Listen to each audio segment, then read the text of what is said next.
ਰੋਜ਼ਾਨਾ ਲੋਕਨਾਥ ਟੀਵੀ ਦਾ special programme prime ਮੁੱਦਾ ਦੇਖ ਰਹੇ ਹੋ ਤੁਸੀਂ ਤੇ ਮੈਂ ਹਾਂ ਲਖਵਿੰਦਰ ਸਿੰਘ ਮਾਨ ਲੈ ਕੇ ਹਾਜ਼ਰ ਹਾਂ ਪੰਜਾਬ ਦੀ ਰਾਜਨੀਤੀ ਦੀਆਂ ਕੁਝ ਵੱਡੀਆਂ ਤੇ ਅਹਿਮ ਖਬਰਾਂ। ਅੱਜ ਦੇ ਇਸ ਪ੍ਰੋਗਰਾਮ ਦੇ ਵਿੱਚ ਗੱਲਬਾਤ ਕਰਾਂਗੇ ਭਗਵੰਤ ਸਿੰਘ ਮਾਨ ਦੀ, ਜਿਹੜੇ ਕਿ ਇੱਕ ਵਾਰ ਫਿਰ ਤੋਂ ਐਕਸ਼ਨ ਦੇ ਵਿੱਚ ਆਏ ਨੇ ਤੇ ਉਹਨਾਂ ਦਾ ਇਹ ਐਕਸ਼ਨ ਸਿਮਰਨਜੀਤ ਸਿੰਘ ਮਾਨ ਅਤੇ ਉਹਨਾਂ ਦੇ ਪਰਿਵਾਰਕ ਮੈਂਬਰਾਂ ਨੂੰ ਇੱਕ ਤਕੜਾ ਝਟਕਾ ਦੇ ਕੇ ਗਿਆ। ਸੋ ਕਿਹੜਾ ਐਕਸ਼ਨ ਹੋਇਆ ਸੀ ਤੇ ਕਿਸ ਤਰ੍ਹਾਂ ਦਾ ਝਟਕਾ ਲੱਗਿਆਗਾ ਸਿਮਰਨਜੀਤ ਸਿੰਘ ਮਾਨ ਸੰਸਦ ਸੰਗਰੂਰ ਤੇ ਉਹਨਾਂ ਦੇ ਪਰਿਵਾਰਕ ਮੈਂਬਰਾਂ ਨੂੰ ਵਿਸਥਾਰ ਦੇ ਨਾਲ ਚਰਚਾ ਕਰਾਂਗੇ। ਨਾਲ ਹੀ ਨਾਲ ਚਰਚਾ ਕਰਾਂਗੇ ਸਾਬਕਾ ਕਾਂਗਰਸੀ ਮੰਤਰੀ ਦੀ, ਜਿਸ ਦੀਆਂ ਕਿ ਮੁਸ਼ਕਿਲਾਂ ਦੇ ਵਿੱਚ ਅਥਾਹ ਵਾਧਾ ਹੋਇਆ ਹੈ। ਜੋ ਕਾਨੂੰਨੀ ਸ਼ਿਕੰਜਾ ਉਹਨਾਂ ਦੇ ਇਰਦ ਗਿਰਦ ਹੁਣ कसना शुरू हो चुकिया है, क्योंकि उन्होंने करीबियां के उपर जिथे कि FIR हुई है उत्थे नाल ही नाल गिरफ्तारियां भी हुई ने। किहड़े साबका मंत्री की गल कर रहे हैं तो किस मामले दे विच मुश्किलात वधिया ने, उस बारे गलबात करांगे। गलबात करांगे बादल परिवार की। बादल परिवार नूं भी झटके के उपर झटका लगता नज़र आ रहा है। जिथे पार्टी के वालों झटका लग्या उत्थे ही अज एक हाई कोर्ट ने भी उन्होंने झटका दिता है तो राहत देण तो मना किया है। सो किहड़े मामले के उपर राहत नहीं मिली अज बादल परिवार नूं, उस बारे गलबात करांगे। ते गलबात करने लई मेरे नाल जुड़े हुए ने प्रोफैसर मनजीत सिंह अणखी जी। सब तो पहला स्वागत करते हैं अणखी जी, स्वागत है प्रोग्राम दे विच। बहुत बहुत शुक्रिया लखविंदर जी। सो अणखी सर, शुरुआत भगवंत सिंह मान के एक्शन के नाल। भगवंत सिंह मान जिहड़े कि अज एक्शन मोड दे विच सी ते उन्हां दा एक्शन संसद मैंबर संगरूर जिन्होंने जिमनी चोण जीती थी सिमरनजीत सिंह मान ਅਤੇ ਉਹਨਾਂ ਦੇ ਪਰਿਵਾਰ ਉੱਪਰ ਭਾਰੀ ਪਿਆਗਾ। किस मामले ਦੇ ਵਿੱਚ ਉਹ ਅੱਜ ਐਕਸ਼ਨ 'ਚ ਦਿਖੇ ਸੀ ਜਿਸ ਕਾਰਨ ਸਿਮਰਨਜੀਤ ਸਿੰਘ ਮਾਨ ਉਹਨਾਂ ਤੇ ਉਹਨਾਂ ਦੇ ਪਰਿਵਾਰ ਨੂੰ ਕਰਾਰਾ ਝਟਕਾ ਲੱਗਿਆ? ਪੂਰਾ ਮਾਮਲਾ ਕੀ ਹੈ? ਲਖਵਿੰਦਰ ਜੀ, ਭਗਵੰਤ ਸਿੰਘ ਮਾਨ ਦਾ ਐਕਸ਼ਨ ਕਿੱਦਾਂ ਦਾ ਹੈ ਜਾਂ ਕਿੱਦਾਂ ਦਾ ਨਹੀਂ ਹੈ, ਇਹਦੇ ਸੰਬੰਧੀ ਤਾਂ ਚਲੋ ਇੱਕ ਗੱਲ ਬਾਅਦ 'ਚ ਕੀਤੀ ਜਾ ਸਕਦੀ ਹੈ ਜਾਂ ਅਖਬਾਰਾਂ ਨੇ ਲਿਖਣਾ। पर भगवंत सिंह मान दे इस एक्शन दे नाल उन्हां लोकां दे चेहरे नंगे हुए ने जिहड़े लोग बीते लंबे समय तो रजवाड़ा शाही दे सिर ते अपने आप नूं पहलां अंग्रेज भगत, फिर सिख रहनुमा, फिर सिख नेता, भाव कि अपने आप नूं हर पक्ष तो दुरुस्त जिहड़े ने वो दसते रहे ने। ते सब तो सर्वोच्च दसदियां होइयां शहीदां दी भी नवीं परिभाषा नूं स्थापित करन विच लगे हुए ने। मेरी सीधी मुराद सिमरनजीत सिंह मान तो है ਜਿਹੜੇ बीते ਦਿਨਾਂ ਵਿੱਚ ਬਹੁਤ ਚਰਚਾਵਾਂ 'ਚ ਨੇ, ਖਾਸ ਤੌਰ ਤੇ ਉਦੋਂ ਦੇ ਜਦੋਂ ਦੀ ਉਹਨਾਂ ਨੇ ਸੰਗਰੂਰ ਤੋਂ ਜਿਮਨੀ ਚੋਣ ਜਿੱਤੀ ਆ। ਜਿਮਨੀ ਚੋਣ ਜਿੱਤਣ ਦੀ ਦੇਰ ਹੋਈ ਆ, ਮਾਨ ਸਾਹਿਬ ਫਿਰ ਆਪਣੀ ਉਸੇ ਰੰਗ 'ਚ ਆ ਗਏ ਜਿਸ ਰੰਗ 'ਚ ਬੀਤੇ ਦੌਰ 'ਚ ਹੋ ਰਹੇ ਹਨ। ਸਭ ਤੋਂ ਪਹਿਲਾਂ ਉਹਨਾਂ ਨੇ ਭਗਤ ਸਿੰਘ ਨੂੰ ਅੱਤਵਾਦੀ ਕਿਹਾ। ਚਲੋ ਜੋ ਮਰਜ਼ੀ ਉਹਨਾਂ ਨੂੰ ਹੱਕ ਹੈਗਾ ਕਹਿਣ ਦਾ ਹਰ ਵਿਅਕਤੀ ਨੂੰ। ਅੱਤਵਾਦੀ ਕਹਿਣ ਤੋਂ ਬਾਅਦ ਉਹਨਾਂ ਦਾ ਬੇਟਾ ਅਮਾਨ ਸਿੰਘ ਮਾਨ, ਜਿਸ ਦੀ ਆਪਣੀ ਕੋਈ ਵੀ ਸਿਆਸੀ ਹੋਂਦ ਨਹੀਂ ਹੈਗੀ, ਉਹਦੀ ਸਿਰਫ ਪਛਾਣ ਇਹ ਆ ਕਿ ਉਹ ਸਿਮਰਨਜੀਤ ਸਿੰਘ ਮਾਨ ਦਾ ਬੇਟਾ, ਇਸ ਤੋਂ ਬਾਅਦ ਅਮਾਨ ਸਿੰਘ ਮਾਨ ਦੀ ਕੋਈ ਵੀ ਸਿਆਸੀ ਪਛਾਣ ਨਹੀਂ। ਉਹ ਬੰਦਾ ਸਿਰਫ ਆਪਣੇ ਪਾਪਾ ਜੀ ਦੇ ਸਿਰ ਤੇ ਉੱਠ ਕੇ ਜਾ ਕੇ ਅਕਾਲ ਤਖਤ ਸਾਹਿਬ ਦੇ ਇੱਕ ਮਾਫ ਕਰਨਾ ਸ਼੍ਰੋਮਣੀ ਗੁਰਦੁਆਰਾ ਪ੍ਰਬੰਧਕ ਕਮੇਟੀ ਨੂੰ ਚਿੱਠੀ ਦਿੰਦਾ ਕਿ ਭਗਤ ਸਿੰਘ ਹੁਣਾਂ ਦੀ ਫੋਟੋ ਉੱਥੋਂ ਲਾ ਦਿੱਤੀ ਜਾਵੇ।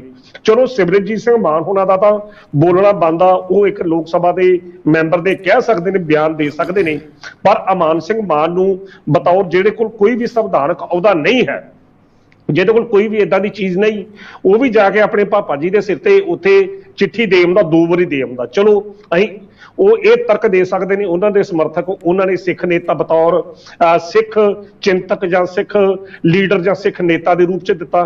ਤੇ ਜੇਕਰ ਸਿੱਖ ਨੇਤਾ ਦੇ ਰੂਪ 'ਚ ਵੇਖਿਆ ਜਾਵੇ ਤਾਂ ਅਮਾਨ ਸਿੰਘ ਮਾਨ ਇੰਨਾ ਹੀ ਦੱਸ ਦੇਣ ਕਿ ਬੀਤੇ ਦੌਰ 'ਚ ਉਹਨਾਂ ਨੇ ਕਿਹੜੀ ਚੋਣ ਲੜੀ ਆ, ਕਿੱਥੋਂ ਖਲੋਤੇ ਨੇ। ਹਾਂ, ਜੇ ਖਲੋਤੇ ਹੋਣਗੇ ਤਾਂ ਹਰੇ ਹੋਣਗੇ, ਮੇਰਾ ਨਹੀਂ ਖਿਆਲ ਕਰੇ ਉਹ ਪਿੰਡ ਦੇ ਸਰਪੰਚ ਵੀ ਬਣੇ ਹੋਣ, ਜਦੋਂ ਤੱਕ ਮੇਰੀ ਜਾਣਕਾਰੀ ਹੈ, ਮਾਫ ਕਰਨਾ ਇਹ ਗੱਲ ਜਿਹੜੀ ਹੈ। ਪਰ ਫਿਰ ਵੀ ਜਦੋਂ ਦੇ ਸਿਮਰਨਜੀਤ ਸਿੰਘ ਮਾਨ ਉਹਨਾਂ ਦੇ ਪਿਤਾ ਜੀ ਸੰਸਦ ਬਣੇ ਨੇ, ਉਦੋਂ ਤੋਂ ਚਰਚਾਵਾਂ 'ਚ ਨੇ ਇਸ ਮੁੱਦੇ ਨੂੰ ਲੈ ਕੇ।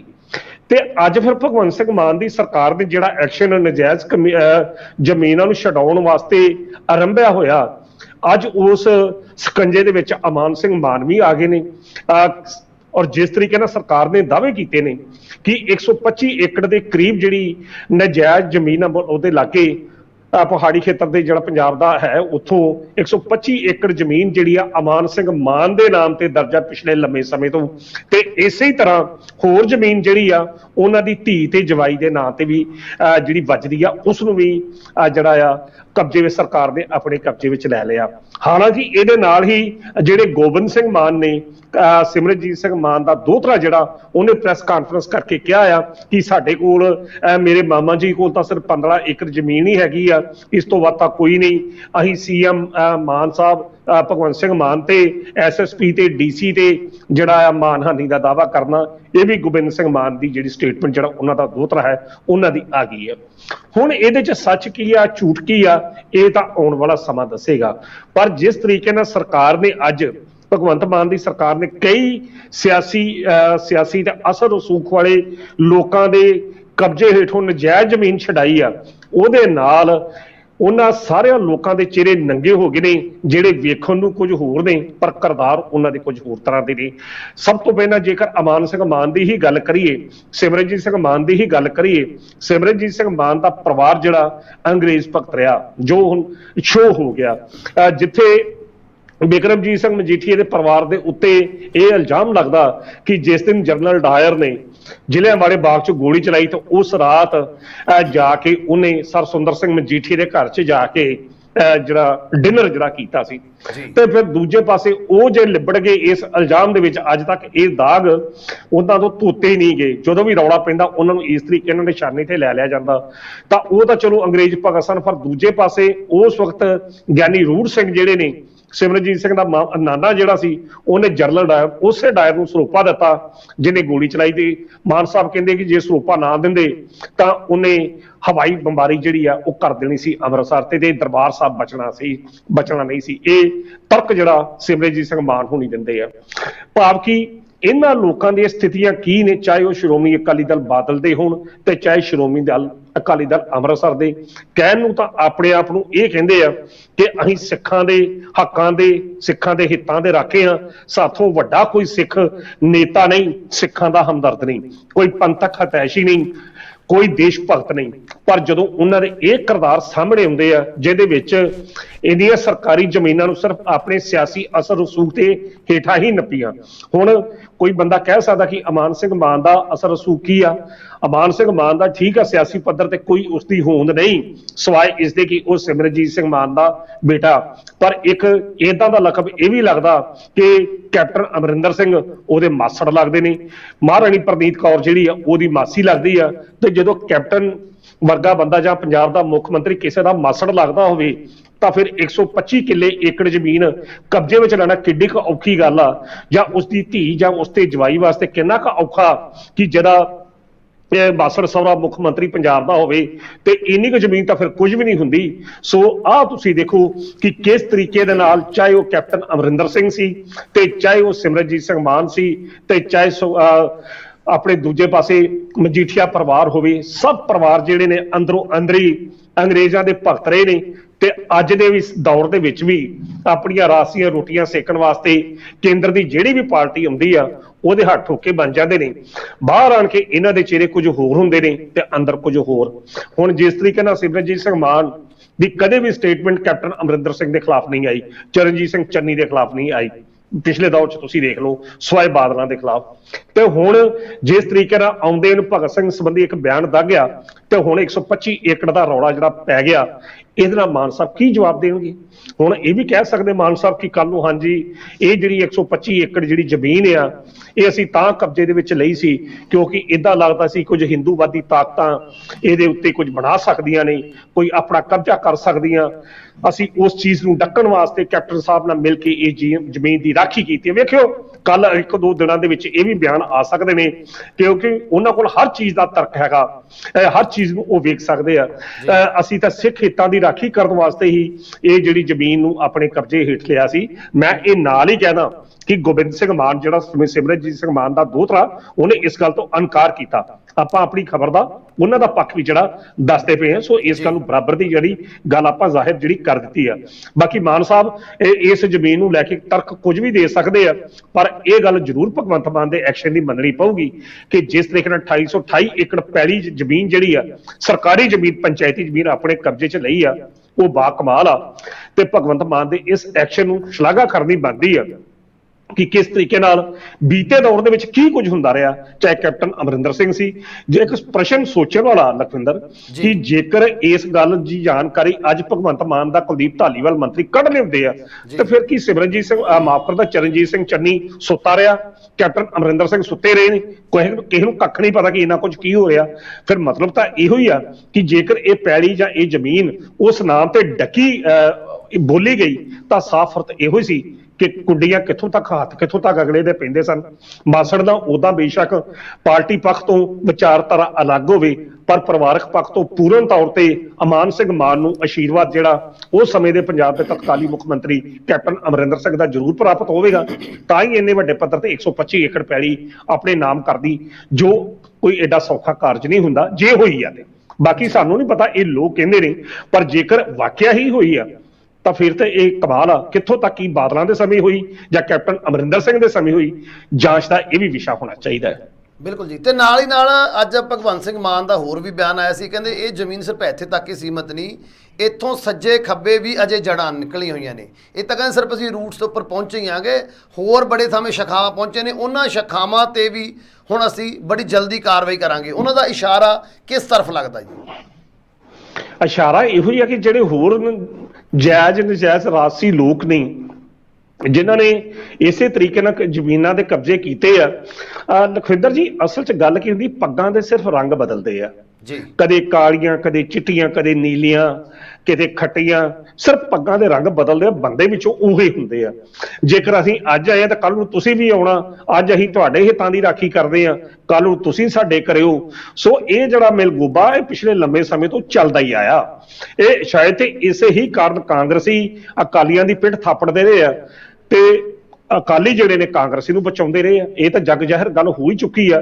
ਤੇ ਭਗਵੰਤ ਮਾਨ ਇਸੇ ਕਰਕੇ ਹੀ ਹਰ ਬੰਦੇ ਦੇ ਵਾਦ ਵਿਵਾਦ ਦਾ ਵਿਸ਼ਾ ਰਹਿੰਦਾ। ਜਿਸ ਤਰੀਕੇ ਨਾਲ ਅੱਜ ਸਭ ਤੋਂ ਜ਼ਿਆਦਾ ਮੈਂ ਇੱਕ ਹਿਸਾਬ ਲਾਇਆ ਕਿ ਜੇ ਭਗਵੰਤ ਮਾਨ ਦੀ ਵਿਰੋਧਤਾ ਕਰਦਾ ਤਾਂ ਸੁਖਪਾਲ ਸਿੰਘ ਖਹਿਰਾ ਨੇ ਅੱਜ ਇੱਕ ਹੋਰ ਬਿਆਨ ਸਿਮਰਨਜੀਤ ਸਿੰਘ ਮਾਨ ਵਰਗਾ ਦੇ ਦਿੱਤਾ ਕਿ ਹਾਂਜੀ ਪੰਜਾਬ ਦੇ ਵਿੱਚ 3 ਉਹ ਚਾਹੁੰਦੇ ਨੇ, ਉਹਨਾਂ ਤੇ 3 ਤੇ ਹਿੰਦੂ ਬਰਾਜਮਾਨ ਨੇ, ਕੋਈ ਸਿੱਖ ਨਹੀਂ। ਹਾਲਾਂਕਿ ਇਹ ਬਿਆਨ ਦੇਣਾ ਸੁਖਪਾਲ ਸਿੰਘ ਖਹਿਰੇ ਦਾ ਬਣਦਾ ਨਹੀਂ, ਕਿਉਂਕਿ ਜਿਸ ਪਾਰਟੀ ਦੀ ਟਿਕਟ ਤੋਂ ਉਹ ਲੜਿਆ ਉਹ ਆਪਣੇ ਆਪ ਨੂੰ ਧਰਮ ਨਿਰਪੱਖ ਪਾਰਟੀ ਦੱਸਦੀ ਆ।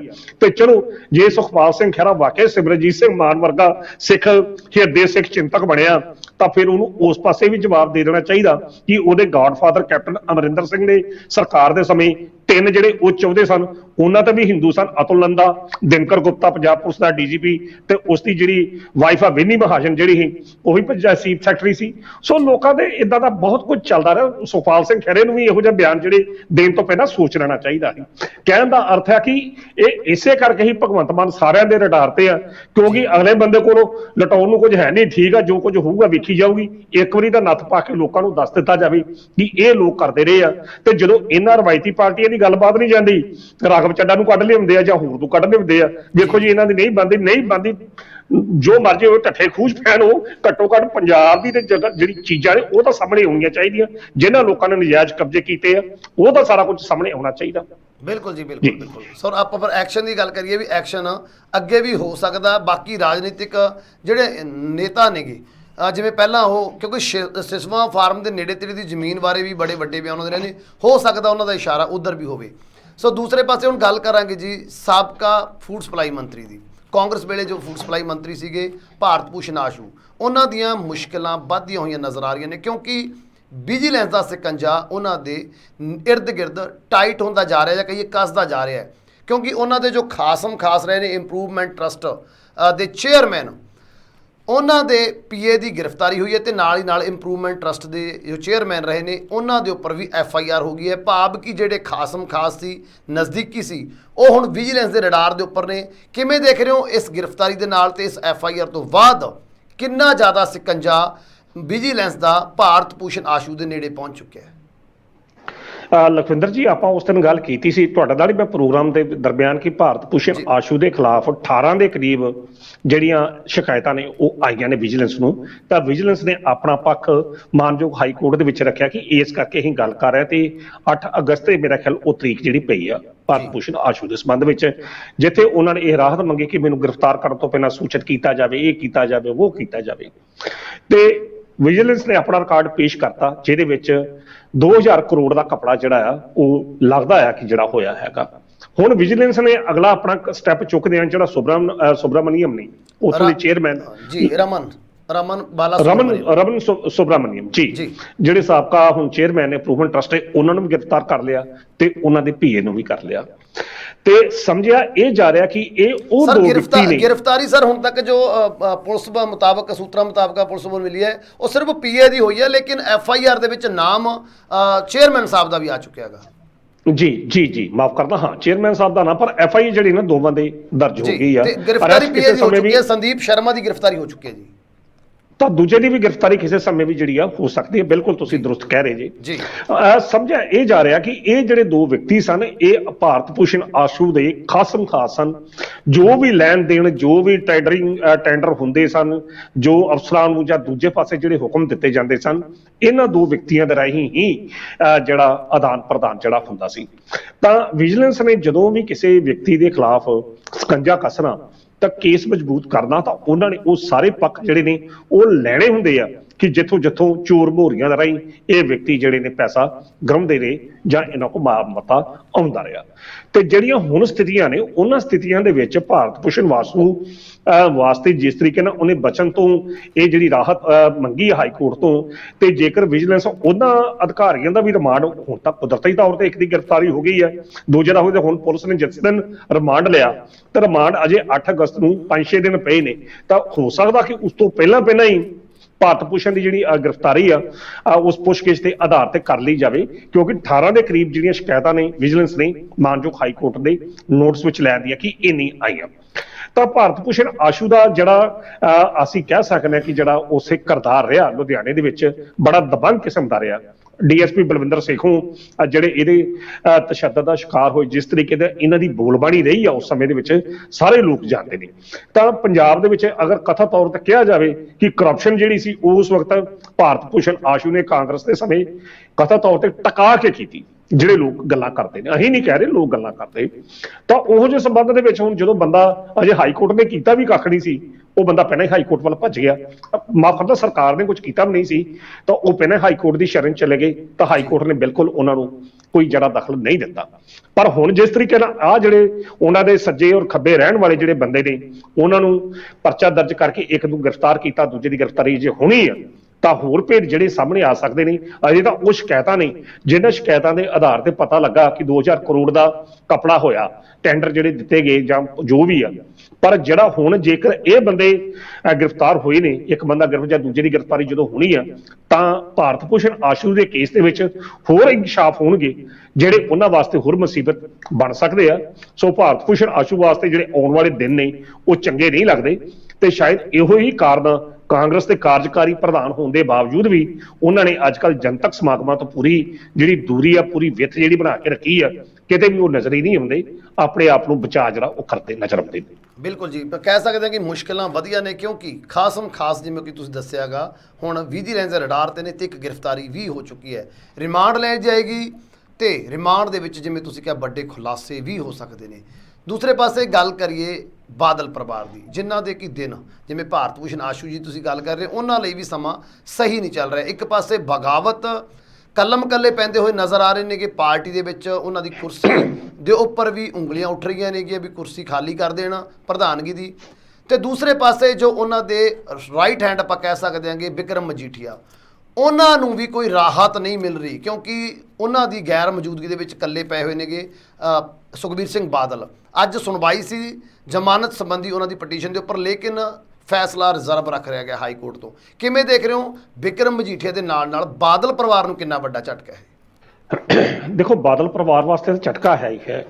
ਜਿਸ ਤਰੀਕੇ ਨਾਲ ਕੱਲ ਦਾ ਉਹਨਾਂ ਜਥੇਬੰਦਕ ਢਾਂਚਾ ਜਿਹੜਾ ਸੁਖਬੀਰ ਸਿੰਘ ਬਾਦਲ ਹੋਣਾ ਨੇ ਭੰਗ ਕਰ ਦਿੱਤਾ, ਪਰ ਆਪ ਪ੍ਰਧਾਨਗੀ ਦੇ ਅਹੁਦੇ ਤੇ ਰਹੇ ਨੇ ਤੇ ਉਸ ਦੇ ਵਿਰੁੱਧ ਆਵਾਜ਼ਾਂ ਜਿਹੜੀਆਂ ਉੱਠਣੀਆਂ ਸ਼ੁਰੂ ਹੋ ਗਈਆਂ। ਜਗਮੀਤ ਸਿੰਘ ਬਰਾੜ ਨੇ ਆਵਾਜ਼ ਉਠਾਈ, ਸਾਰਾ ਕੁਝ ਉਠਾਇਆ। ਉਹ ਲੋਕੀ ਵੀ ਜਿਹੜੇ ਪੰਜਾਬ ਦੇ ਲੋਕ ਨੇ ਉਹ ਵੀ ਇਹ ਚਾਹੁੰਦੇ ਨੇ ਕਿ ਹਾਂ ਭਈ ਜੇ ਸ਼੍ਰੋਮਣੀ ਅਕਾਲੀ ਦਲ ਨੇ ਵਾਕਈ ਸਰਵਾਈਵ ਕਰਦਾ ਤਾਂ ਜੇ ਜਥੇਬੰਦਕ ਢਾਂਚਾ ਭੰਗ ਕੀਤਾ ਗਿਆ ਤਾਂ ਫਿਰ ਕੁਦਰਤੀ ਤੌਰ ਤੇ ਜਿਹੜੇ ਪ੍ਰਧਾਨ ਆ ਉਹਨਾਂ ਨੂੰ ਵੀ ਅਸਤੀਫਾ ਦੇਣਾ ਚਾਹੀਦਾ, ਤਾਂ ਜੋ ਫਿਰ ਇੱਕ ਕਮੇਟੀ ਬਣਾ ਕੇ ਫਿਰ ਨਵੇਂ ਜਥੇਬੰਦੇ ਨਵੇਂ ਅਹੁਦੇਦਾਰਾਂ ਦੀ ਜਿਹੜੀ ਨਿਯੁਕਤੀ ਕੀਤੀ ਜਾ ਸਕੇ।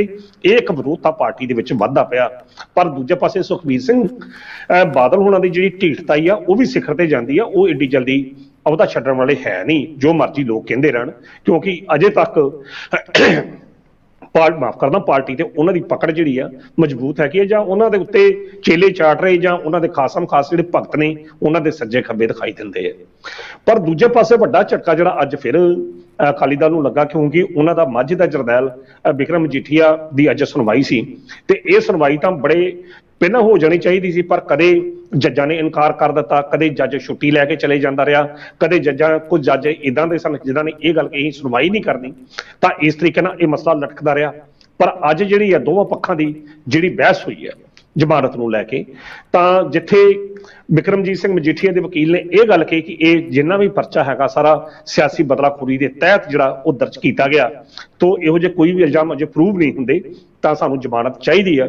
ਤੇ ਦੂਜੇ ਪਾਸੇ ਸਰਕਾਰੀ ਧਿਰ ਦੇ ਵਕੀਲ ਨੇ ਇਹ ਗੱਲ ਪੇਸ਼ ਕੀਤੀ ਕਿ ਬਿਕਰਮਜੀਤ ਸਿੰਘ ਮਜੀਠੀਆ ਤੇ ਜਿਹੜੇ ਇਲਜ਼ਾਮ ਨੇ ਉਹ ਬੜੇ ਗੰਭੀਰ ਨੇ ਤੇ ਜੇਕਰ ਇਹਨਾਂ ਨੂੰ ਜ਼ਮਾਨਤ ਦਿੱਤੀ ਜਾਂਦੀ ਆ ਤਾਂ ਬਾਹਰ ਜਿਹੜੀ ਜਾਂਚ ਆ ਉਹਦੇ ਤੇ ਆਪਣਾ ਸਿਆਸੀ ਪ੍ਰਭਾਵ ਜਿਹੜਾ ਪਾ ਸਕਦੇ ਨੇ, ਕਿਉਂਕਿ ਹੋਰ ਜਿਹੜਾ ਅਮਰਪਾਲ ਸਿੰਘ ਬੋਨੀ ਇਸ ਨਾਲ ਆ ਉਸਨੇ ਵੀ ਇਹ ਗੱਲ ਕਹੀ ਸੀ ਕਿ ਮੈਨੂੰ ਬਿਕਰਮ ਮਜੀਠੀਆ ਤੋਂ ਖਤਰਾ ਹੈਗਾ, ਮੈਨੂੰ ਸਿਕਿਉਰਿਟੀ ਦਿੱਤੀ ਜਾਵੇ, ਤਾਂ ਹਾਈ ਕੋਰਟ ਨੇ ਉਹਨਾਂ ਨੂੰ ਇਸ ਆਧਾਰ ਤੇ ਜਿਹੜੀ ਸਿਕਿਉਰਿਟੀ ਦਿੱਤੀ ਸੀ। ਤਾਂ ਸਰਕਾਰੀ ਧਿਰ ਨੇ ਇਹ ਪੱਖ ਜਿਹੜੀ ਜ਼ਮਾਨਤ ਆ ਉਹਦਾ ਵਿਰੋਧ ਕੀਤਾ ਕਿ ਜ਼ਮਾਨਤ ਨਹੀਂ ਮਿਲਣੀ ਚਾਹੀਦੀ, ਜਾਂਚ ਜਿਹੜੀ ਆ ਉਹ ਪ੍ਰਭਾਵਿਤ ਹੋਏਗੀ, ਜਿਹੜੇ ਗਵਾਹ ਨੇ ਉਹ ਪ੍ਰਭਾਵਿਤ ਹੋ ਸਕਦੇ ਨੇ, ਕਿਉਂਕਿ ਬਿਕਰਮ ਮਜੀਠੀਆ ਦਾ ਇੱਕ ਆਧਾਰ ਪੰਜਾਬ ਦੀ ਰਾਜਨੀਤੀ ਦੇ ਵਿੱਚ ਮਹੱਤਵਪੂਰਨ ਰਿਹਾ। ਹੁਣ ਉਹ ਜੇਲ੍ਹ ਤੋਂ ਬਾਹਰ ਹੁੰਦੇ ਕਿਸ ਤਰ੍ਹਾਂ ਦਾ ਹੁੰਦਾ ਜਾਂ ਕਿਸ ਤਰ੍ਹਾਂ ਦਾ ਨਹੀਂ, ਇਹ ਇੱਕ ਆਉਣ ਵਾਲਾ ਸਮਾਂ ਦੱਸੇਗਾ।